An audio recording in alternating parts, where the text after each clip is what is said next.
Vivian's voice cut through the silence of the glittering ballroom like a blade through silk. I know about Paris, Marcus.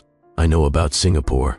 I know about every hotel room, every secret meeting, every lie you told me while you were in her arms.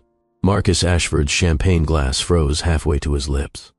Around them, 500 of the city's most powerful people had fallen completely silent, all eyes fixed on the couple at the center of the room. "Vivian," he said, his voice dropping to a dangerous whisper, "you do not want to do this here." "Actually," she replied, her smile never wavering, "this is exactly where I want to do this. In front of your board members, in front of your investors, in front of everyone who believed the lie of our perfect marriage." From across the ballroom, a woman in an emerald gown began pushing toward the exit. Camille Beaumont, the other woman. The real partner Marcus had been hiding for 15 years. "Going somewhere, Camille?" Vivian called out, her voice carrying effortlessly. "Or should I call you by your real name? Camille Devereaux, the college girlfriend who never really went away?" The color drained from Camille's face. Security personnel blocked the exits, and on the massive screen behind the stage, documents began appearing. Bank statements, wire transfers, photographs of two lovers who thought they would never be caught. You see, Story family, this is the moment 8 years of lies came crashing down. But to understand how Vivian Ashford brought an empire to its knees, we need to go back to the beginning. Back to when she still believed in fairy tales. Back to before she discovered that the man she loved had been planning to destroy her from the very first day they met. Now, before we dive deeper into this incredible story, I need you to do something for me. If you have ever been betrayed by someone you trusted completely, hit that subscribe button right now. This story is for you. And if you want to see how one woman turned her heartbreak into the most devastating revenge imaginable, tap that notification bell so you never miss what happens next. Are you ready? Good. Let us begin. The penthouse occupied the entire top floor of one of the city's most exclusive buildings. Floor-to-ceiling windows offered a panoramic view of the skyline, each light below representing someone else's dreams, someone else's struggles, someone else's secrets. Vivian Ashford stood at those windows often, watching the city transform from day to night, feeling like the luckiest woman in the world. She was 32 years old, with auburn hair that caught the light like autumn leaves and honey-brown eyes that reflected genuine warmth. Once, she had been a rising star in corporate law, her analytical mind and attention to detail making her a formidable presence in any boardroom. But 8 years ago, she had stepped back from that career to support her husband's growing empire. Marcus Ashford, the name alone commanded respect in business circles worldwide. At 41, he had built Ashford Dynamics from a modest investment firm into a global powerhouse. Tall and commanding, with dark hair distinguished by threads of silver. At the temples, Marcus possessed the kind of charisma that made people want to follow him, trust him, believe in him.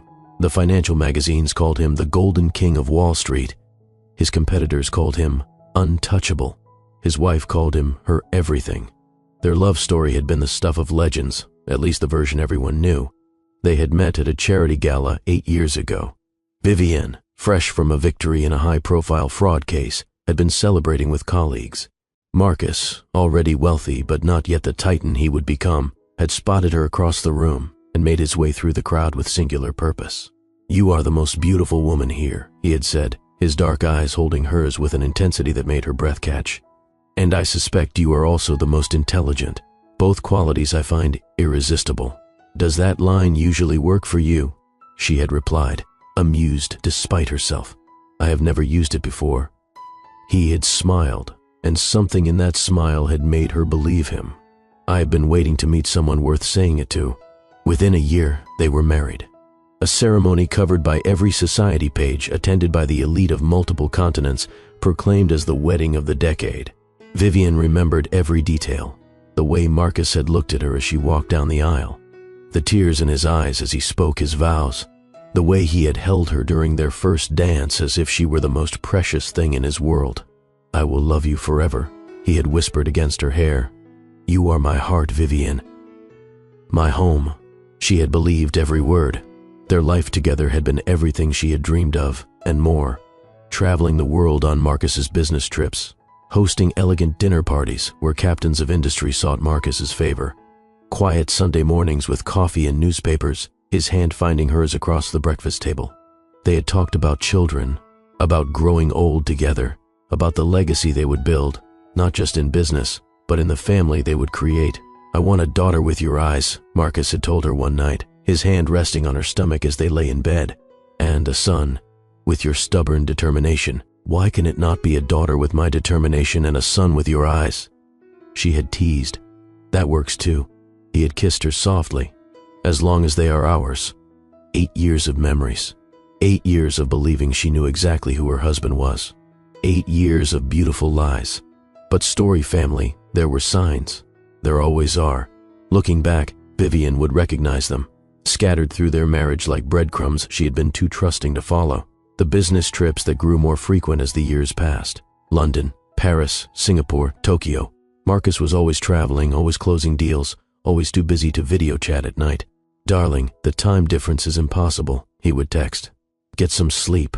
I will call in the morning." And she would sleep, alone in their massive bed, never questioning why morning calls were always brief, always interrupted, always ending with, "I have to go, something has come up." There was the emotional distance she chose not to see, the physical affection that had become routine rather than passionate, the way his eyes sometimes seemed to look through her rather than at her, as if his mind was somewhere else entirely, with someone else entirely. And then there was Camille. Vivian remembered the first time she met Camille Beaumont. It was at their wedding, of all places. A beautiful woman with dark hair and sharp features, elegantly dressed, offering congratulations with a smile that did not quite reach her eyes. "An old family friend," Marcus had explained when Vivian asked. "We knew each other in college, lost touch for years, but she reached out when she heard about the wedding."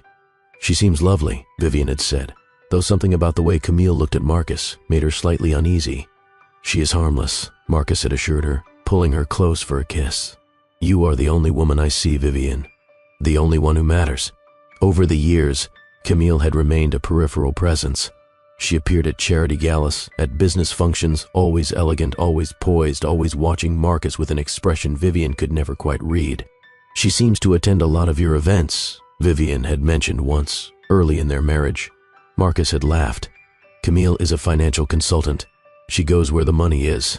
Stop worrying about her and start worrying about what you are wearing to the Patterson reception. I need my beautiful wife to outshine everyone." And Vivian had let it go, because she trusted her husband, because she believed in their love, because the alternative was too painful to consider. The night before everything changed started like any other. Marcus was packing for another business trip, this time to Singapore. 2 weeks, he said, zipping his suitcase. "The Chen acquisition is at a critical stage. I need to be there personally." Vivian sat on their bed, watching him move around the room with practiced efficiency. Something felt different about this trip, though she could not pinpoint what. 2 weeks is a long time, she said softly. Marcus stopped packing and crossed to her, cupping her face in his hands. The gesture was familiar, comfortable, automatic. "I know, but this deal is important for our future, Vivian, for everything we are building together. Our future." She smiled at the words. "Just promise you will call more this time." "I miss hearing your voice. Every day," he promised. "I love you, Viv. You know that, right?" There was something in his eyes she could not quite read, an intensity that seemed almost urgent. "I have never doubted it," she replied. He kissed her then, long and deep. And for a moment, everything felt the way it used to. But when he pulled back, his expression had already shifted, his mind already elsewhere. "I should get some sleep. Early flight." She watched him finish packing, watched him disappear into the bathroom to shower, watched the ordinary motions of their ordinary life. If she had known what she would discover in 3 weeks, she would have watched more carefully, would have memorized every detail, would have understood that she was looking at the last moments of the lie she called her marriage. That night, after Marcus had fallen asleep, Vivian lay awake staring at the ceiling. His phone buzzed on the nightstand. A text, probably from his assistant about the morning's travel arrangements. She did not look at it. She trusted him. At 2:47 a.m., while Vivian drifted in and out of restless sleep, her husband was 3,000 miles away from where he claimed to be. Not in Singapore preparing for meetings. In Paris, in a hotel room with a view of the Eiffel Tower, and he was not alone. But Vivian would not discover this for 3 more weeks. The morning of the discovery started exactly like any other Tuesday. Marcus had been home for 4 days, back from his successful Singapore trip. He seemed lighter than usual, more affectionate, bringing her flowers for no reason, suggesting dinner at her favorite restaurant. "I missed you," he had said, pulling her close. 2 weeks was too long to be apart. She had melted into his embrace, grateful to have him home, attributing his unusual attentiveness to the time apart. Perhaps this was what they needed, she thought. Perhaps the distance had reminded him what they had. That Tuesday morning, Marcus was in the shower, running late for a meeting with his board of directors. Vivian moved through the bedroom, tidying automatically, when she noticed the phone on his nightstand. Not his usual phone, a different one. Smaller, older, tucked partially under a book as if deliberately hidden. Later, she would analyze this moment endlessly, the way her hand had hovered over the device. The internal debate that lasted only seconds but felt like hours. The voice in her head that said she trusted him, she did not need to look, there was nothing to find. And the other voice, quieter but insistent, that whispered look. She picked up the phone. The screen was not locked. The first thing she saw was a photograph. Marcus in a hotel room, city lights sparkling through the window behind him. Paris. She recognized the distinctive rooftop of the building across the street from a trip they had taken for their anniversary. But it was not the room that made her breath stop. It was the woman in his arms, dark hair tumbling over bare shoulders, face partially hidden but posture intimate, familiar, comfortable in a way that spoke of many such nights, and Marcus's expression as he looked down at her. Tender, loving, the way he used to look at Vivian in the early days of their marriage. The timestamp read 2:47 a.m., exactly 3 weeks ago. The night Marcus had texted her that the time difference in Singapore made calling impossible. He had not been in Singapore. The champagne glass slipped from her fingers. She had been carrying it from the bathroom, intending to put it away. A leftover from their anniversary celebration the night before. Now it shattered against the marble floor, crystal fragments exploding across the tiles like her life breaking into 1,000 pieces. She did not hear it break.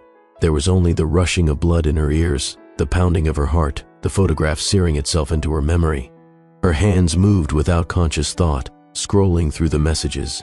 Weeks of them, months of them. A parallel relationship running alongside her marriage like a shadow she had never seen. "I miss you already," one message read. "When can you get away again?" Marcus's response, "Soon." Paris was perfect.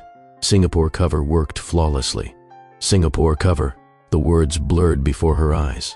More messages, pet names, inside jokes, plans for the future. References to when this is over and finally being together, and she will never know. The woman's name appeared repeatedly. Camille. Vivian kept scrolling, her analytical mind taking over even as her heart shattered. A lawyer's instincts, trained to gather evidence, to build cases, to find the truth no matter how painful. And the truth was more devastating than she could have imagined. "The foundation papers are almost ready," Camille had written 2 weeks ago. "Once she signs the charitable trust documents, her inheritance goes straight to the foundation we control. She will not even realize until it is too late." Marcus's response made her vision blur with tears she refused to let fall. Perfect. After the Ashford merger finalizes, we will not need to pretend anymore. Vivian served her purpose. Served her purpose. 8 years of marriage. 8 years of trust. 8 years of believing she was loved. She had been a means to an end. A target. A source of income to be exploited and discarded. The inheritance from her grandmother, $60 million held in trust until her 40th birthday, accessible now for charitable purposes. The charitable trust Marcus had been gently encouraging her to sign for months. "It is for tax purposes, darling. And think of all the good we could do." The Beaumont Legacy Fund, the charity he wanted her to support.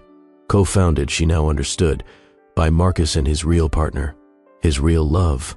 Camille Beaumont, the old family friend, the college acquaintance, the woman who had been at their wedding, smiling and congratulating and waiting for this moment all along. The bathroom door opened. Vivian's heart stopped. "Viv," Marcus emerged, towel around his waist, steam following him. "I thought I heard something break. Is everything okay?" She looked at him, at the face she had loved for 8 years, at the eyes that had promised her forever, at the lips that had kissed her goodnight 1,000 times before texting another woman, "I love you." Her hand was still holding his secret phone, the evidence of his betrayal literally in her palm. And in that moment, Vivian Ashford made a choice. She slipped the phone into the pocket of her robe, the movement smooth, unnoticed. "Just a glass," she said, her voice perfectly steady. "Clumsy of me. I will clean it up." Marcus nodded, already distracted, already moving toward his closet to dress for his meeting. "Running late," he muttered. "Board is expecting me at 9. Vivian watched him dress, watched him check his reflection, watched him pat his pockets for his regular phone while remaining completely oblivious to the missing burner. "I will see you tonight," he said, dropping a kiss on her cheek as he passed. "Love you. Love you too."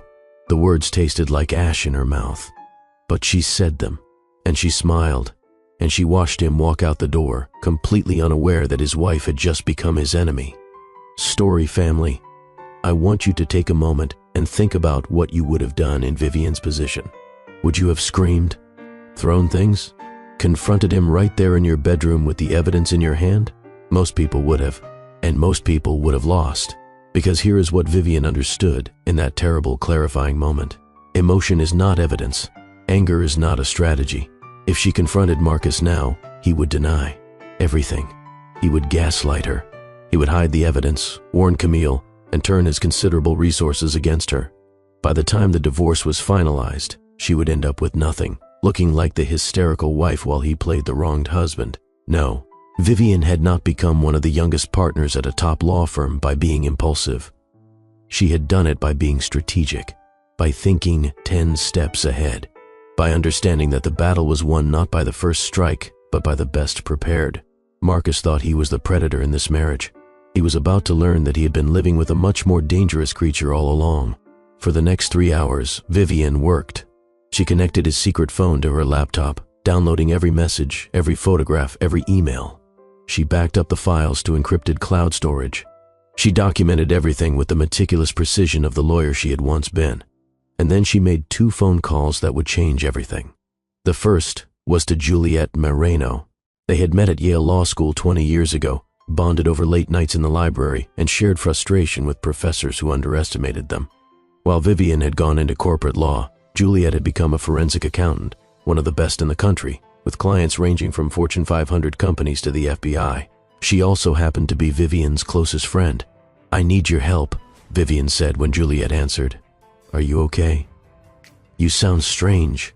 "No, I am not okay, but I am going to be." Vivian took a breath. "I need you to look into my husband." The pause on the other end stretched for several seconds. Then Juliet's voice returned, harder than before. "I always knew he was too smooth.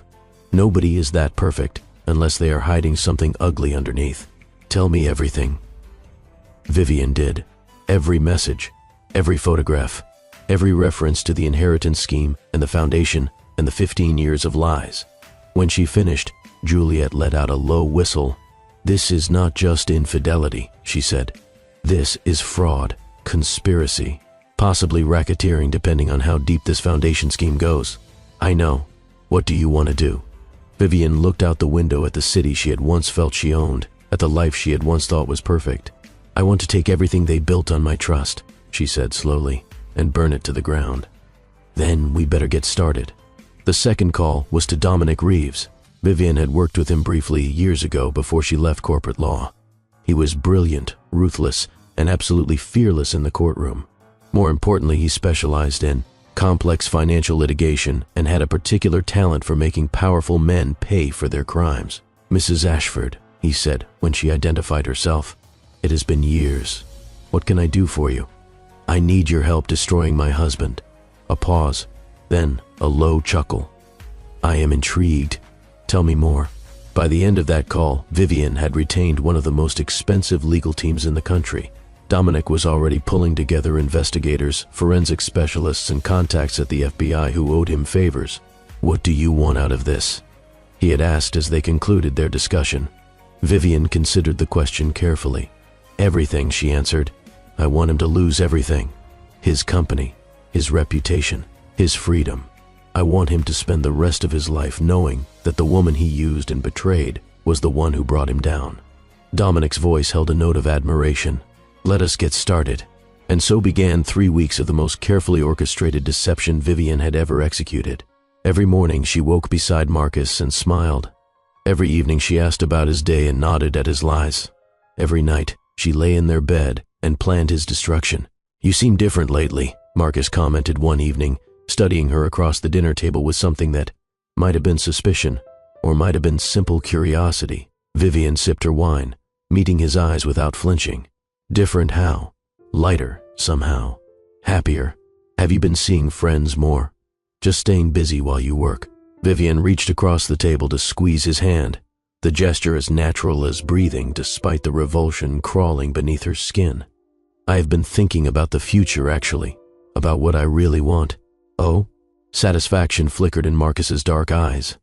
He thought she meant the charitable trust. He thought his manipulation was working perfectly. "And what do you want?" "To spend more time making a difference." Vivian smiled. "The Beaumont Legacy Fund sounds like exactly the kind of work I want to support."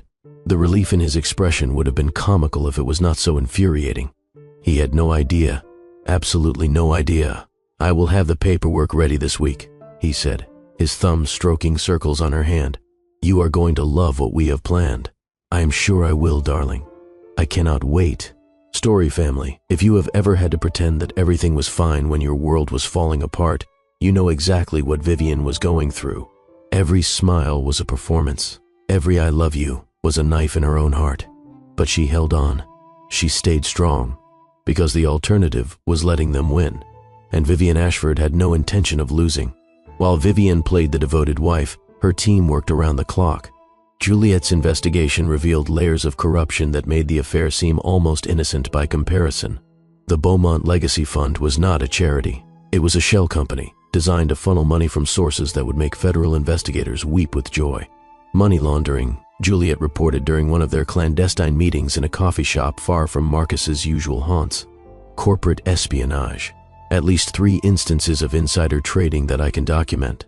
And that is just what I have found in the first week." Vivian absorbed the information, her expression carefully neutral despite the rage burning beneath the surface. "How long has this been going on?" Juliet slid a folder across the table. "The Beaumont Legacy Fund was incorporated 6 months before you and Marcus even met." The words hit like a physical blow. 6 months before? You were targeted, Viv.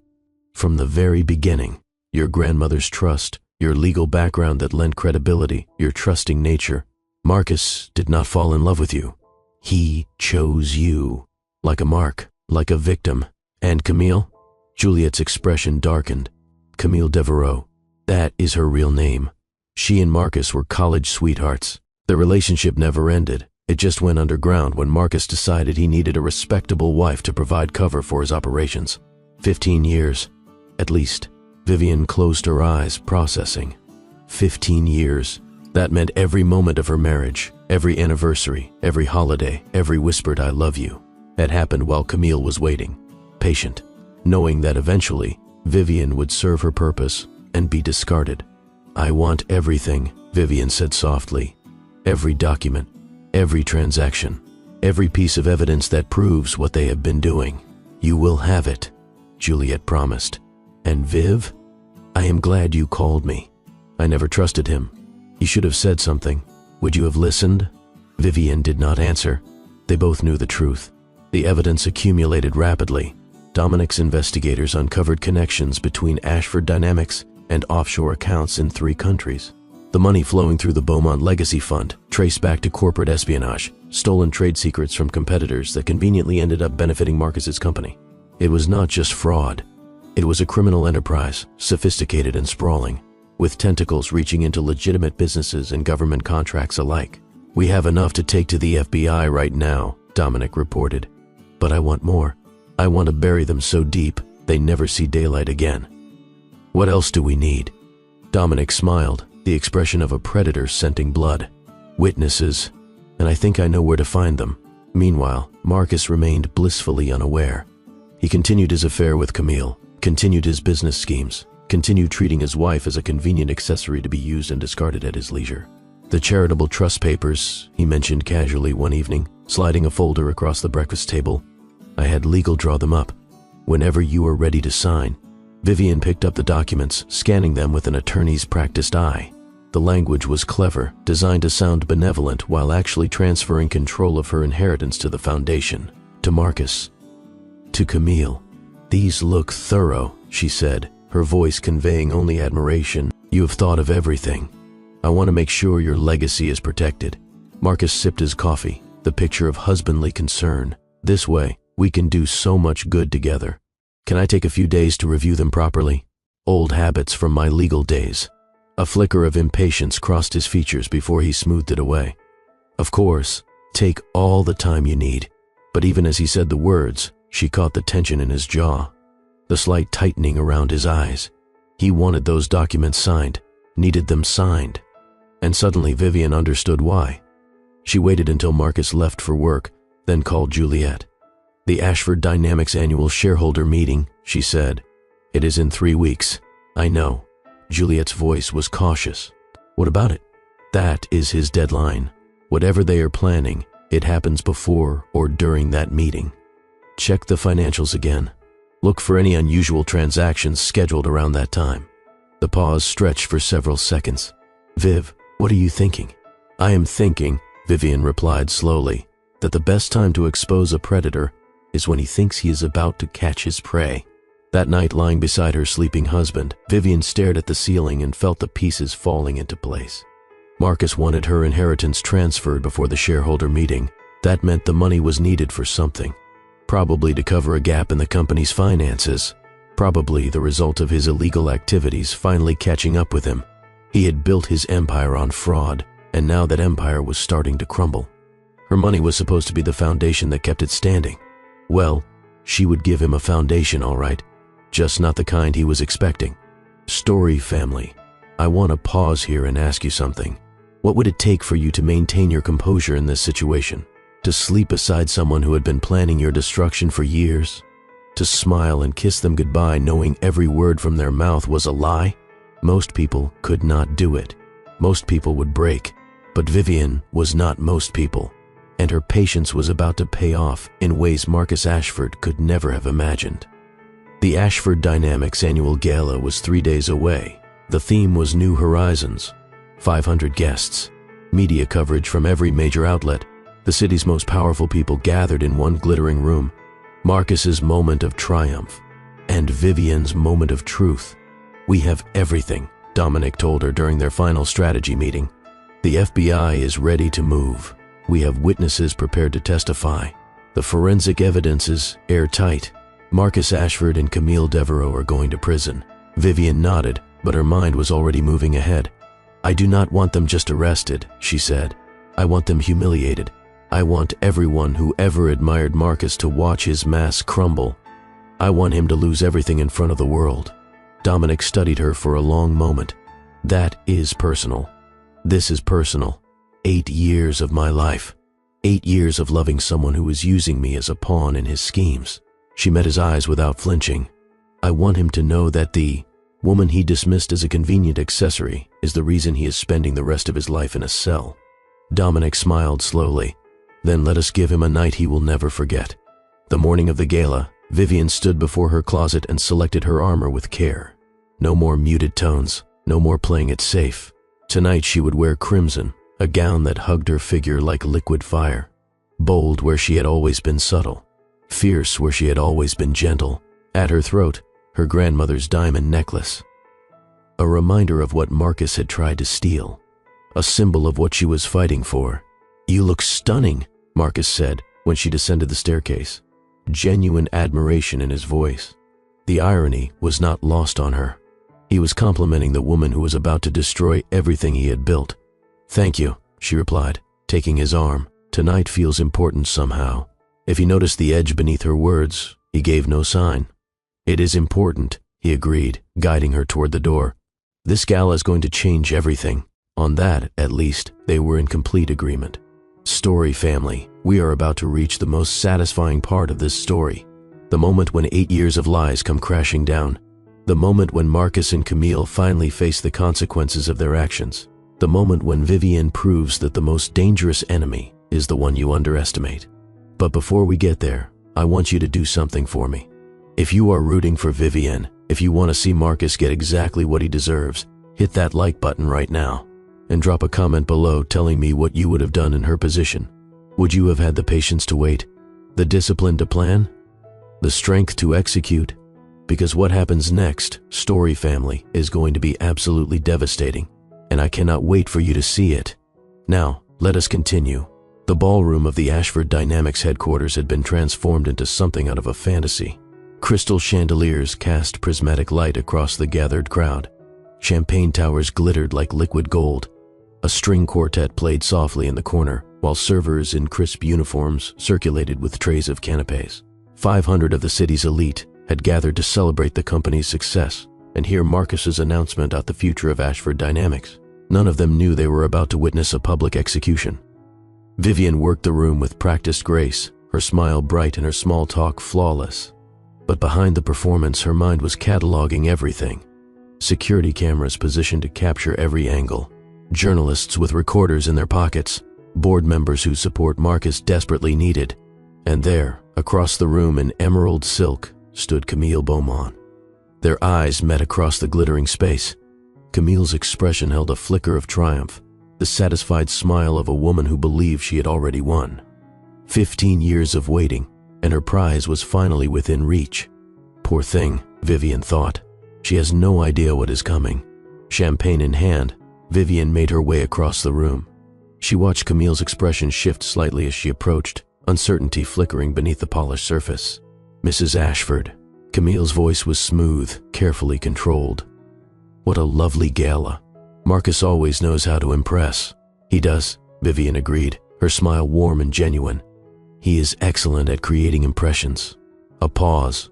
Something shifted in the air between them. Almost as talented as you are, Camille, Vivian continued, her voice dropping to an intimate murmur. Or should I call you by your real name, Camille Devereaux? The color drained from Camille's face in an instant. Her champagne glass trembled in her hand. I do not know what you are talking about. Of course you do. Vivian's smile never wavered, but her eyes had turned cold. 15 years is a long time to maintain a deception. You must be exhausted. Before Camille could respond, Marcus appeared at Vivian's side, sensing danger with predator instincts that had served him well in business, but would fail him tonight. Is everything all right, darling? Everything is perfect. Vivian patted his arm with wifely affection. Camille and I were just discussing trust, how hard it is to earn, how easy to destroy. She watched them exchange a look, that silent communication of longtime lovers who suddenly realized they might have underestimated their opponent. But it was too late. It had been too late since the moment Vivian picked up that phone. Ladies and gentlemen, a voice boomed from the stage, directing the attention of the crowd. If you will turn your attention to the main screen, we have a special presentation this evening. Vivian stepped smoothly away from Marcus and Camille, positioning herself where she could watch both the stage and their faces. Her heart was pounding, but her expression remained serene. This was it, the moment everything changed. On the massive screen behind the stage, the Beaumont Legacy Fund's logo appeared first. Elegant, professional, the image Marcus had crafted so carefully. Polite applause rippled through the crowd. Marcus straightened, expecting the usual accolades, the praise for his philanthropic vision. Then the documents began to scroll. Bank statements, wire transfers, shell company registrations, communications between Marcus and Camille discussing their schemes in explicit detail. What the hell is this?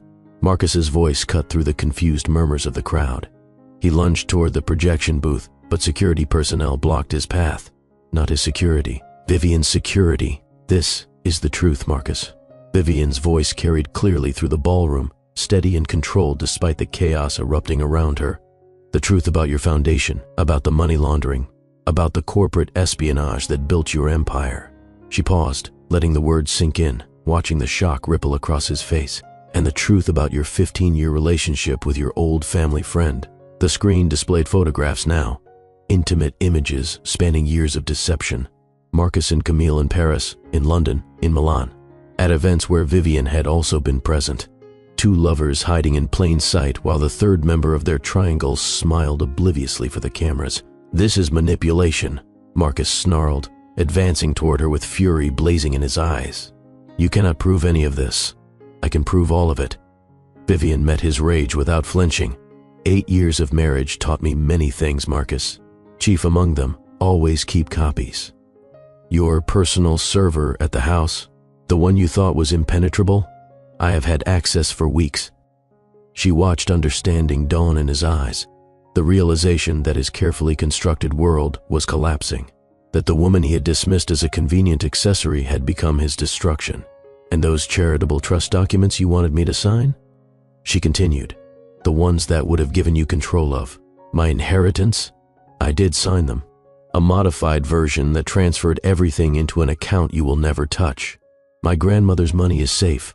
She stepped closer, close enough to see the panic beneath his anger. "Your freedom, I am afraid, is not." FBI agents appeared at the ballroom entrances, coordinated precisely with Vivian's team. The arrests that followed would make headlines for months. But in that moment, Vivian had eyes only for Marcus. "You really loved me," he whispered, something like disbelief in his voice. "Underneath everything, you actually loved me." "I did," she confirmed softly. "That is what makes this so satisfying." She turned away from him for the last time, walking toward the exit as chaos erupted behind her. Camille's screams of denial, Marcus's shouted demands for lawyers, the buzz of phones as journalists captured every damning moment. Outside, the night air was cool and fresh. Vivian took a deep breath, filling her lungs with the taste of freedom. It was over, finally, completely over, and the best was yet to come. End of part 1. Story family, that is where we are going to pause for now. But do not go anywhere, because in part 2, we are going to see the trial that sent Marcus and Camille to prison. We are going to watch Vivian rebuild her life from the ashes of her marriage. And we are going to meet someone unexpected, someone who will show her that after betrayal, real love is still possible. If you are ready for the rest of this incredible story, make sure you are subscribed and have notifications turned on. Drop a comment below telling me what you thought of Vivian's revenge. Was it justified? Would you have done anything differently? And if this story touched you, if it made you feel something, share it with someone who needs to know that they are not alone. That betrayal does not have to be the end of their story. That sometimes the best revenge is not just surviving, but thriving. The ballroom had descended into chaos. Camille made a desperate break for the exit, her emerald gown flying behind her as she pushed through the stunned crowd. But the journalists Vivian had tipped off were ready, blocking her path with cameras and shouted questions. "Mrs. Beaumont, is it true you have been having an affair with Marcus Ashford for 15 years? Can you comment on the allegations of money laundering? Were you aware that your foundation was being used for criminal activity? Get out of my way." Camille's composure had shattered completely, her carefully constructed facade crumbling under the weight of exposure. "You do not understand. This is all a misunderstanding." But the documents on the screen told a different story. Bank statements showing millions of dollars flowing through offshore accounts. Emails discussing how to manipulate Vivian into signing over her inheritance. Photographs of two lovers who had thought their secret was safe. There was no misunderstanding. There was only truth, ugly and undeniable. Across the room, FBI agents were reading Marcus's rights. His face had gone pale, the confident mask of the Golden King replaced by the desperate expression of a cornered animal. "This is a mistake," he kept repeating, even as the handcuffs clicked around his wrists. "I want my lawyers. You cannot do this. Do you know who I am?" "Yes," the lead agent replied calmly.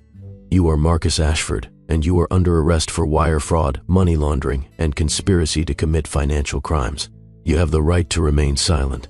Anything you say can and will be used against you in a court of law."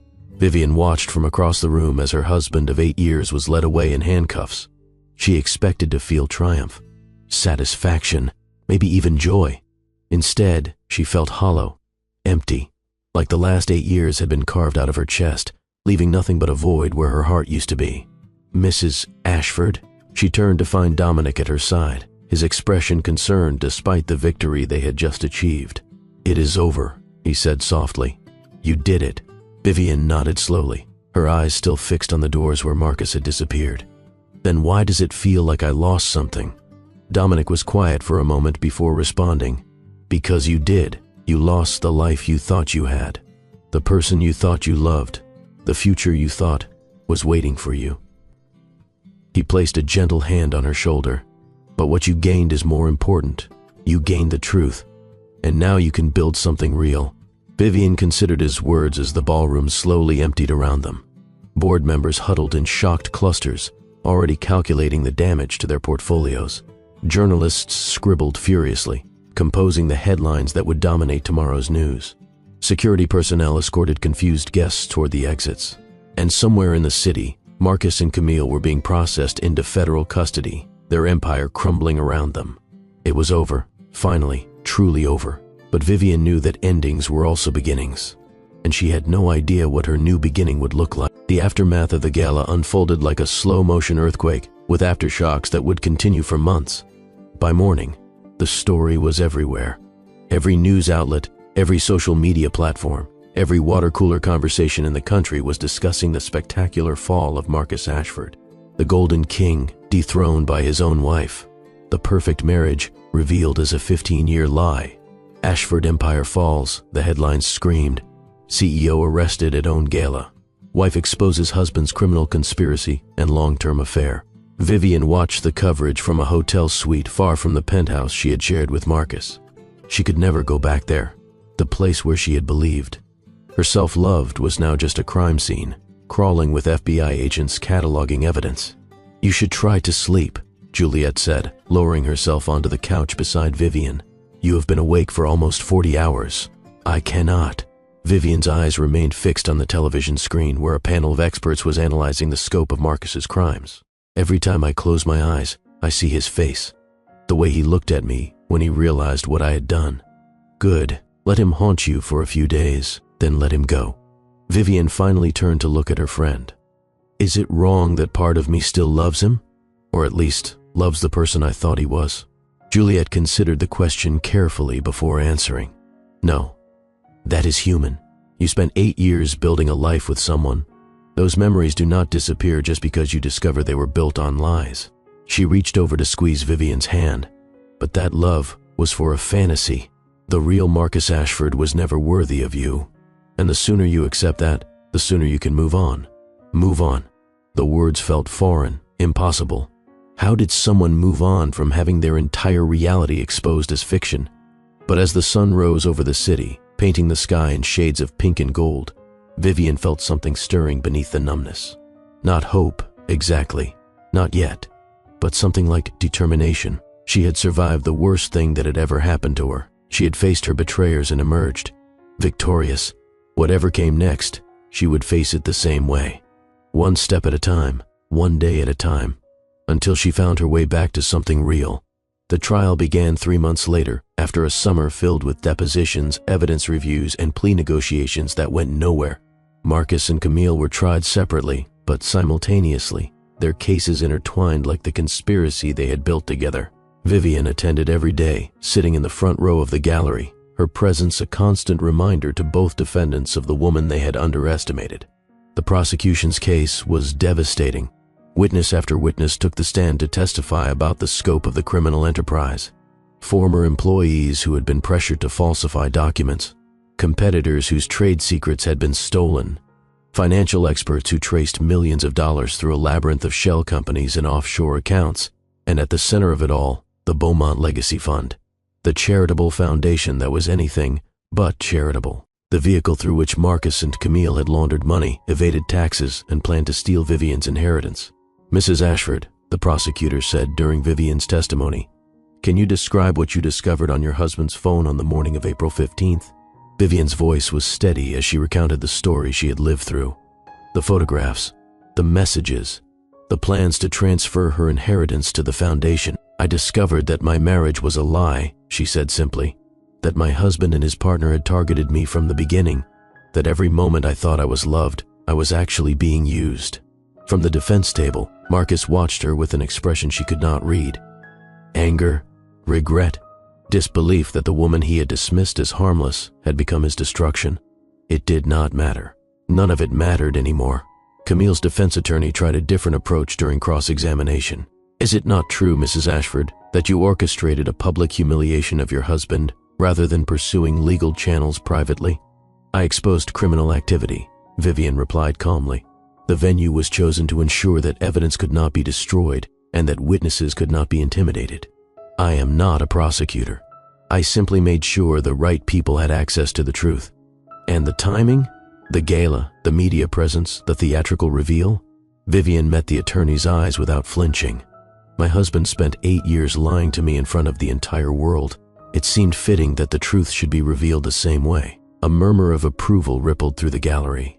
Even the judge seemed to suppress a slight smile. But the most devastating testimony came from an unexpected source. Camille broke. Story family, I want you to understand what happened here. For 15 years, Camille Devereaux had maintained her composure.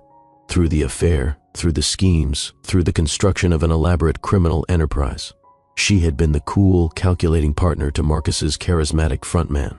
But prison changes people, and the prospect of spending decades behind bars has a way of clarifying priorities.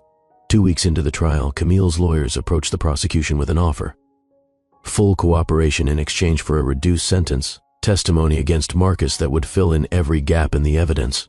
Marcus's expression when his longtime lover betrayed him was almost worth 8 years of lies.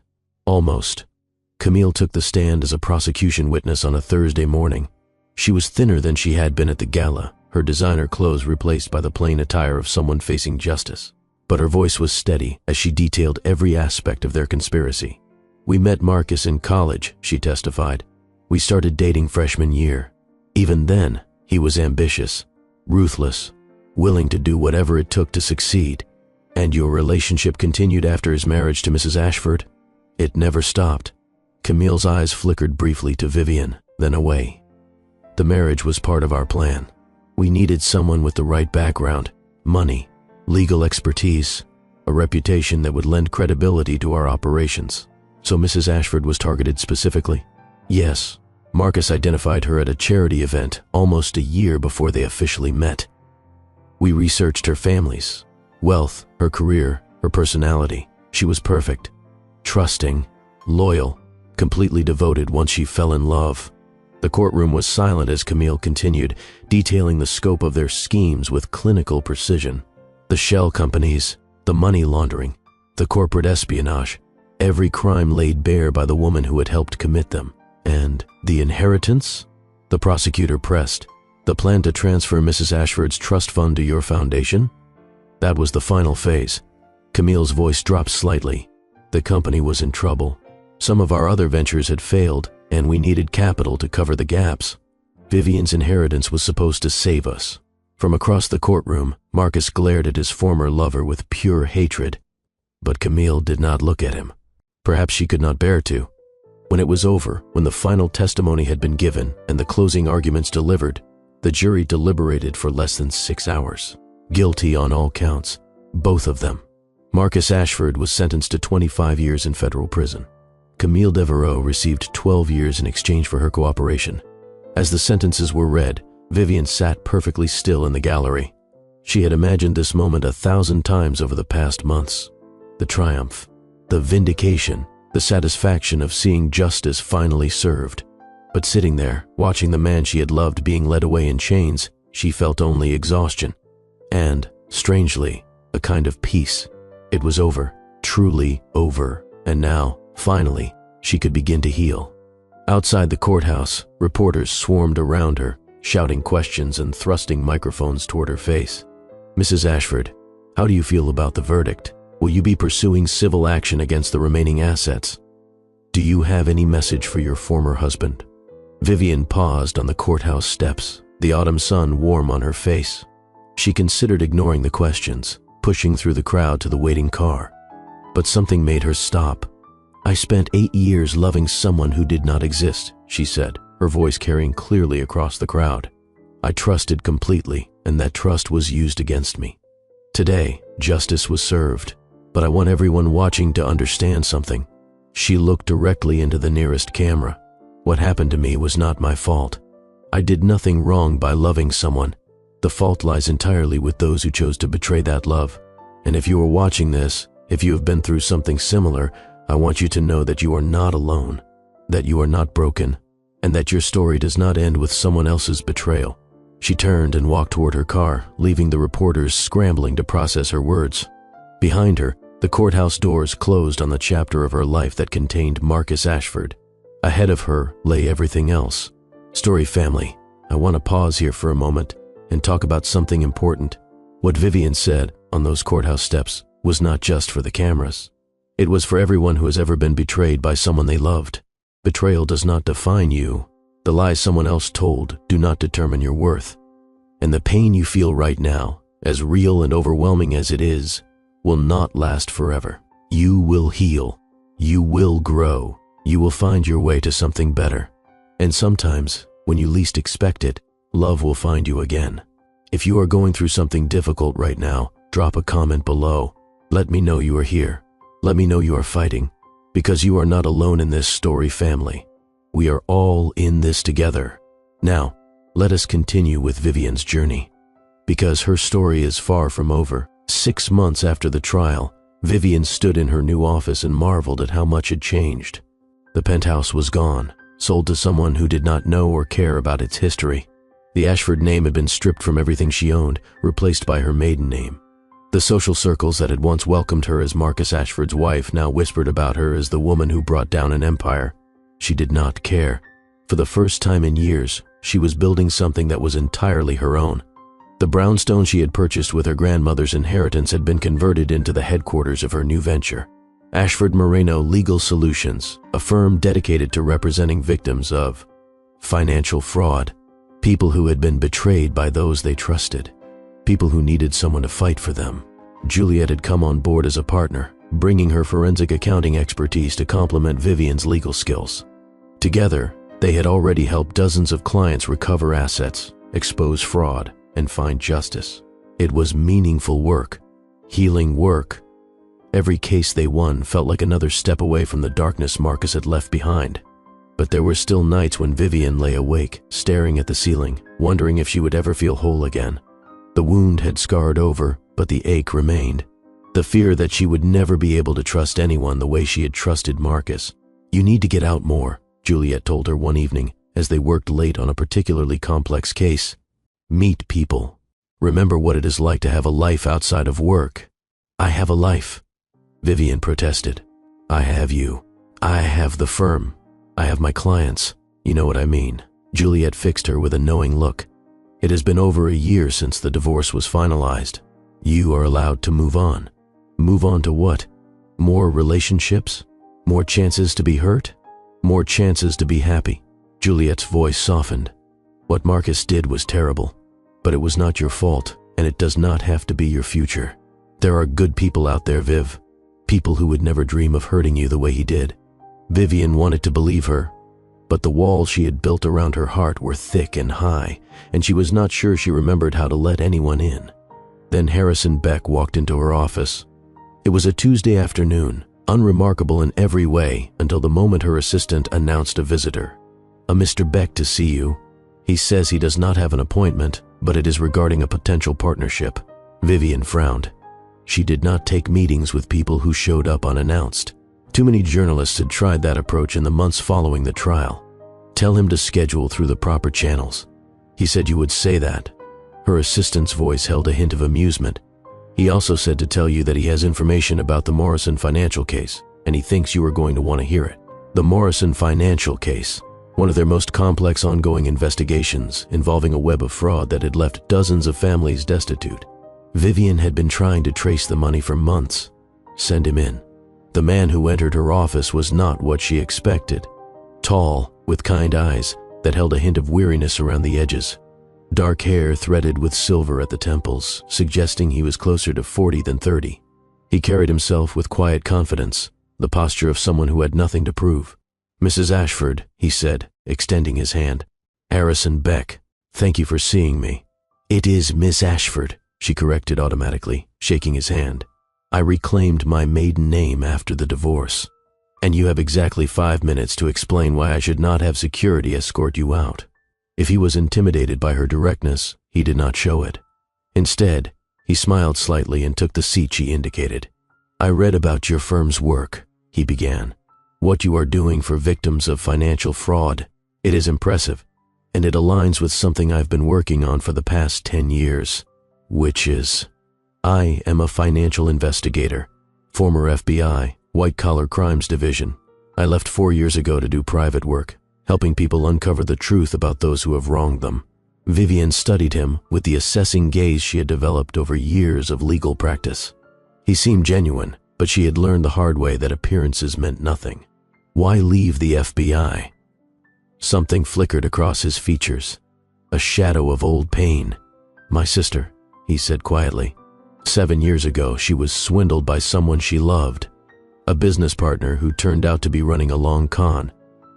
By the time she realized what was happening, she had lost everything. Her savings, her home, her faith in people. Vivian felt something stir in her chest. Recognition, understanding. What happened to her? She is rebuilding. Slowly. It takes time to trust again after someone uses your heart as a weapon. Harrison met her eyes directly. I became an investigator because I wanted to make sure other people had someone fighting for them. Someone who would dig until they found the truth, no matter how deep it was buried. The silence stretched between them as Vivian processed his words. His story. The pain beneath his professional demeanor that mirrored her own. And the Morrison financial case? She finally asked. I have been tracking the principals for 2 years. Harrison reached into his briefcase and withdrew a thick folder. Last month, I finally found the connection that ties everything together, but I need legal resources to act on it. That is where you come in. You want a job? I want a partnership. He slid the folder across her desk. You have the legal expertise and the personal understanding of what victims experience. I have resources and connections and years of investigative work. Together, we could do significant good. Vivian opened the folder and began scanning the documents inside. Financial records, surveillance photographs, analysis that was meticulous and thorough. It was excellent work, the kind of work that could help them recover millions for the Morrison victims.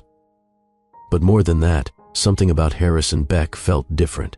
There was no charm offensive, no smooth manipulation, just honesty and competence and a shared understanding of what it meant to have been touched by betrayal. Why this work? She asked, looking up from the documents. Most investigators chase the highest bidder, because I know what it feels like to watch someone you love be destroyed by someone they trusted. His voice was steady, but she could hear the emotion beneath. And because I believe that people like that should face consequences. Not just legal consequences, but the loss of everything they built on other people's pain. Vivian studied him for a long moment. Her instincts, honed by years of legal practice and sharpened by personal betrayal, told her he was genuine, that his story was true, that he was exactly what he appeared to be. It was terrifying and, somehow, exhilarating. All right, Mr. Beck, let us discuss terms. The partnership that began that day would change everything. Over the following months, Harrison became a fixture in Vivian's life. Professional at first, their relationship strictly focused on the work. But gradually, inevitably, something more began to develop. It started with late nights at the office, reviewing evidence and strategizing cases. Coffee runs that turned into lunch meetings that extended into dinner conversations. Tell me about your sister, Vivian said one evening as they shared takeout in the conference room. How is she doing now? Harrison set down his chopsticks, his expression thoughtful. Better. She started a small business last year, teaching financial literacy to young adults, turning her pain into something useful. He paused.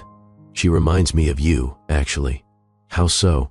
She could have let what happened to her define her, could have closed herself off from the world and never trusted anyone again. Instead, she found a way to help others, to make sure fewer people go through what she did. Vivian looked down at her food, suddenly unable to meet his eyes. I still have trouble with the trust part, she admitted quietly. Even now, even after everything. I know. Harrison's voice was gentle. So do I, if I am being honest. Watching what happened to my sister, and then the things I saw at the FBI. It makes you wonder if anyone is really what they seem.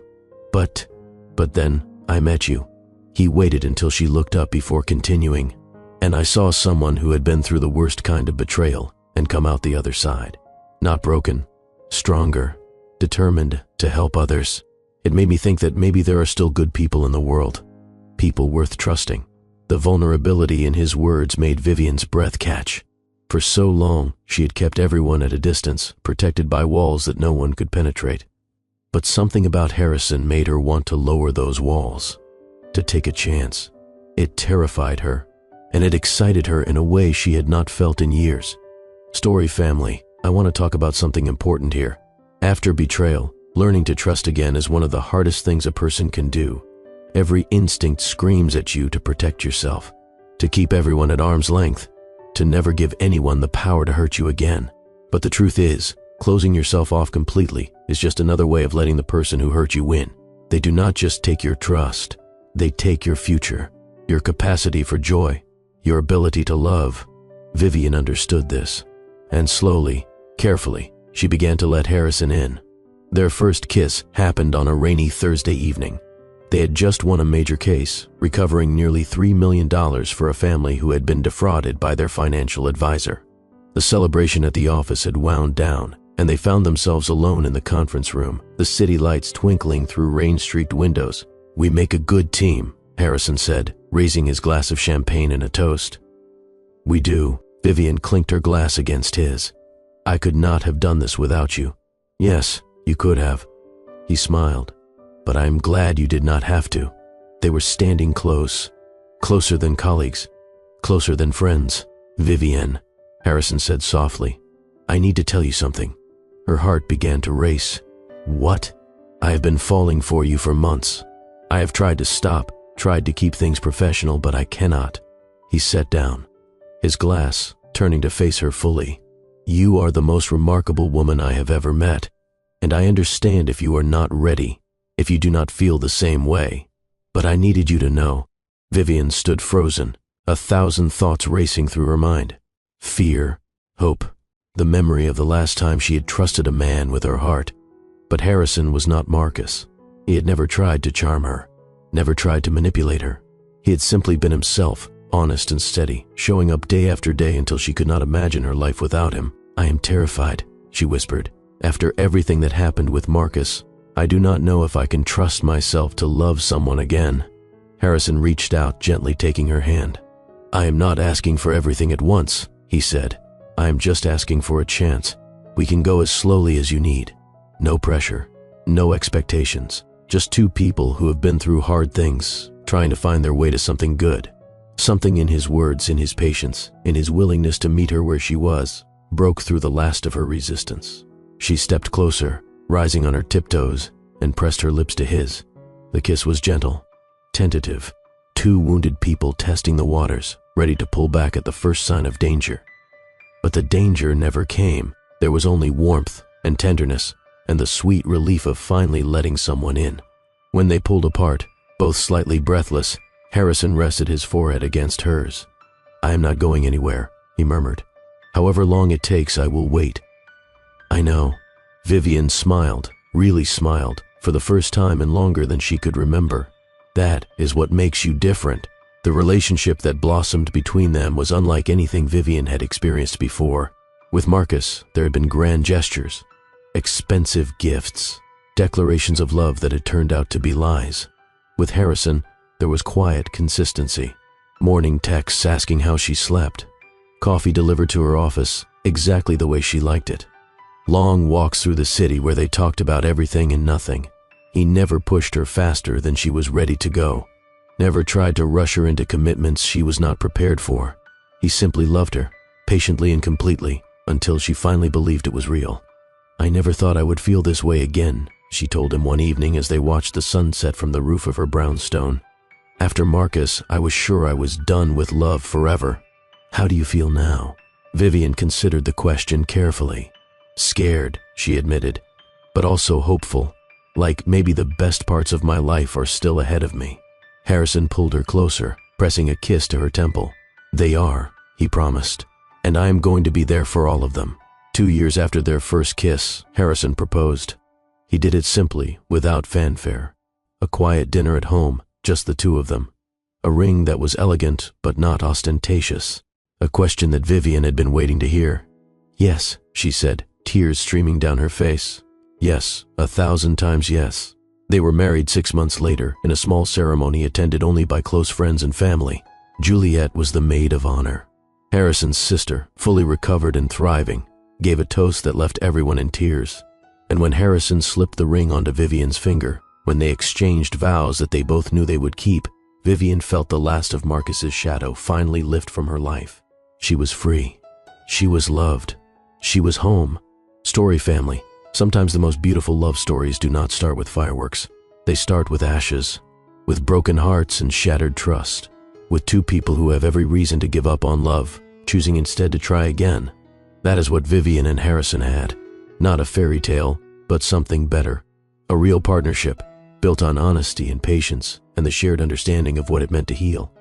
And as they danced at their wedding reception, surrounded by the people who loved them, Vivian knew that every painful moment of her journey had led her to this.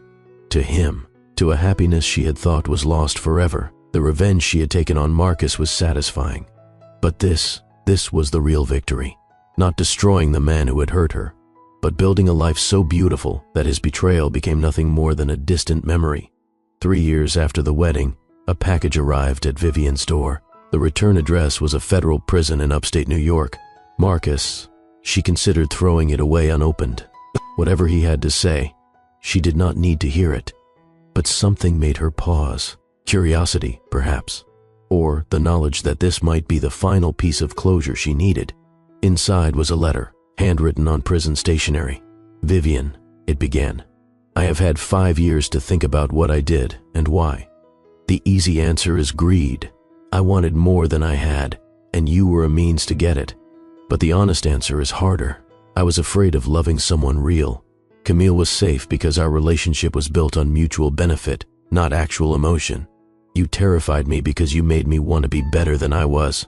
Instead of becoming that better person, I tried to destroy you before you could see my failures. I chose the coward's path, and I am paying for it. I do not expect forgiveness. I do not deserve it. But I wanted you to know that the man you are with now, Harrison, I have heard about your work together, about your marriage. He seems like what I should have been. I am glad you found someone worthy of you. Marcus." Vivian read the letter twice before setting it aside. She felt no triumph, no vindication, just a quiet peace that came from finally closing a chapter she had outgrown. "Everything okay?" She looked up to find Harrison in the doorway, their daughter balanced on his hip. At 3 years old, Lily had her mother's auburn hair and her father's kind eyes, a perfect blend of two people who had found their way to each other through ruins. "Everything is perfect," Vivian answered, taking Lily into her arms and pressing a kiss to her daughter's forehead. "Just old ghosts saying goodbye." That evening, surrounded by family, Vivian reflected on the journey that had brought her here. She had been used, betrayed, nearly destroyed. But she had also been fierce, resilient, and brave enough to rebuild. The woman who had shattered that champagne glass in her bathroom all those years ago had been someone else entirely. Trusting, naive, easily manipulated. The woman who had emerged from that devastation was stronger, wiser, free. Marcus and Camille had tried to use love as a weapon against her. Instead, they had taught her its true power, not in controlling others, but in choosing to believe again despite every reason not to. As Lily's laughter filled their home and Harrison's hand found hers across the dinner table, Vivian understood at last that her story had never really been about revenge. It was about resurrection, rising from ashes she had not ignited, blazing brighter than those who had tried to burn her down. The best revenge, it turned out, was not destruction at all. It was joy. Story family, we have come to the end of Vivian's journey.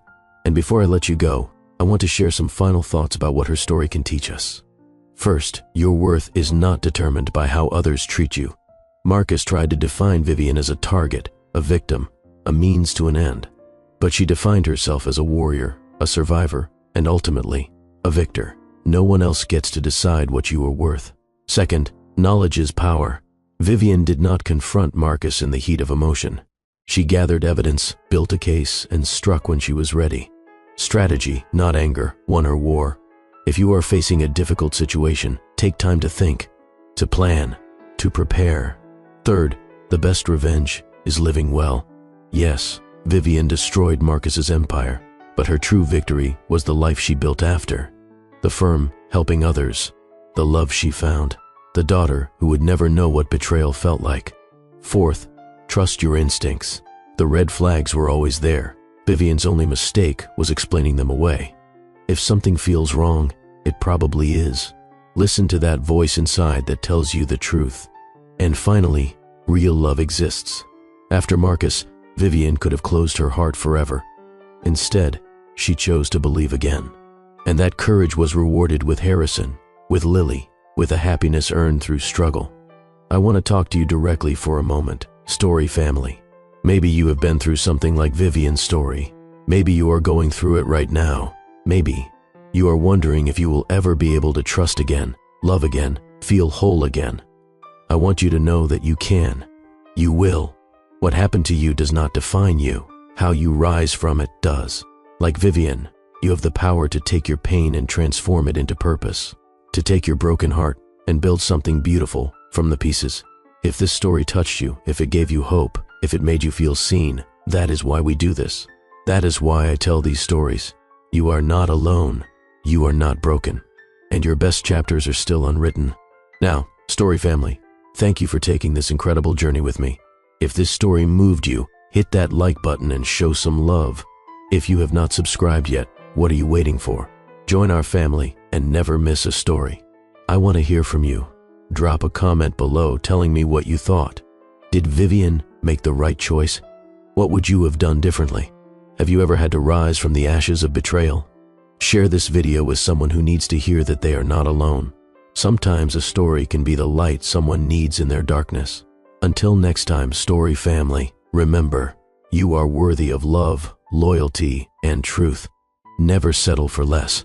I am Mr. Brad, and I will see you in the next story.